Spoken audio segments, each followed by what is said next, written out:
Meanwhile, clearing operations continued today in Marawi, with Maute Group remnants still holed up in a few areas of the war-torn city.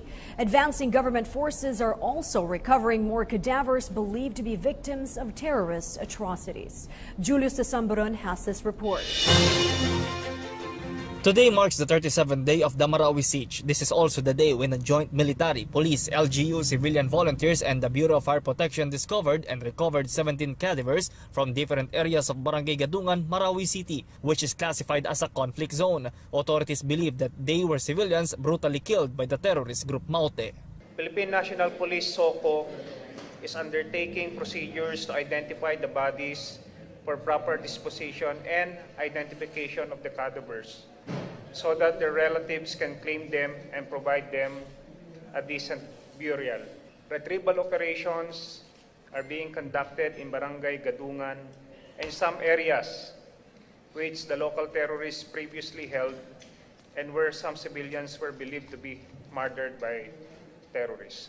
Based on the pictures, the cadavers were already exhibiting an advanced stage of decomposition. The dead bodies have been brought to Iligan City for police investigation. Napakadelikado po ito.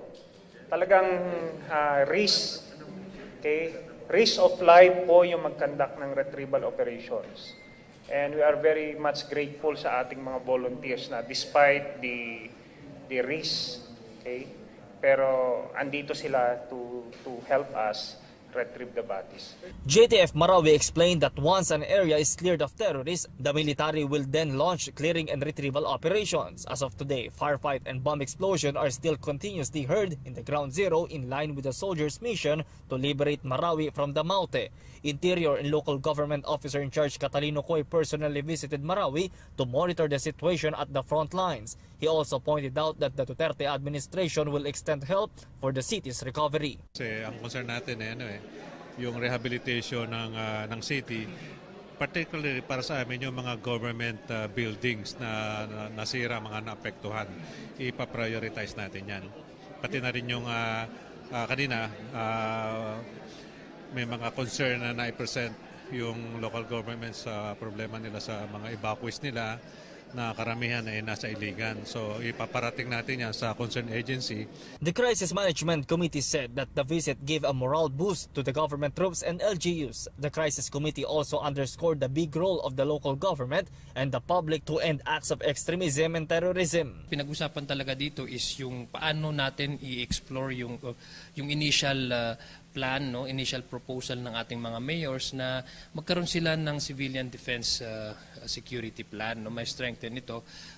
Meron na tayong BPAT, meron na tayong CAFGU. It's only a matter of how and when do we mobilize them as a counter action against the threat of radicalization, the threat of extremism, and the threat of terrorism. Kabayan Party List Representative Harry Roque also visited Marawi. He laid out the provisions of his bill filed at the lower house for a supplemental budget or a 10 billion peso fund for the rehabilitation of Marawi.